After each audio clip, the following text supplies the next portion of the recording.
В Национальном театре имени Виктора Кокола состоялся концерт нового проекта «Дух народа». Участие приняли народные хаймейджи, заслуженные артисты республики и священнослужители. Более подробно расскажет Идегел Намдан.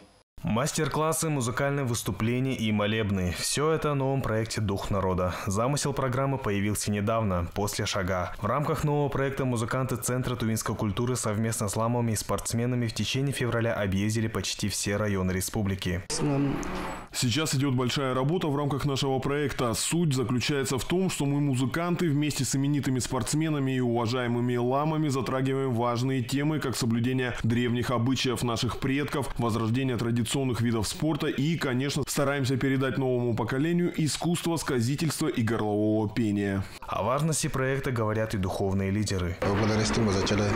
Долго совещаясь, мы пришли к выводу, что надо пробудить сознание и поднять дух людей. С такой горячей инициативой мы начали работу. Если не мы, то кто позаботится о будущем поколении? В свою очередь хочу отметить важность родного языка и религии, которые являются основой народа. С такими лекциями ездим в районы. Концерт начался с молебна. Это как символ очищения и просьба о благополучии народа.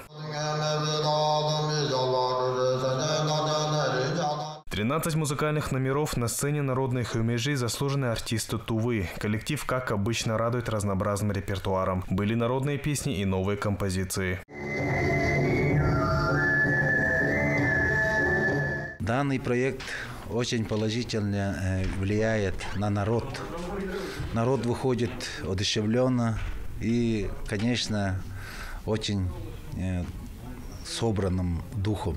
Хаймей имеет особенный звук, который соединяет дух народа. Кроме именитых борцов, на концерт приехали чемпионы республики по троеборью и табунщики-тысячники. Позади 15 районов Тувы. Новый проект «Дух народа» уверенно шагает по республике. Концерт, который прошел в стенах Национального театра, стал кульминацией. Но на этом миссия проекта не заканчивается. Впереди командировка в Терехольский и Тоджинский районы. Идегел Намдан, Буян Сундуй, Вести ТВ.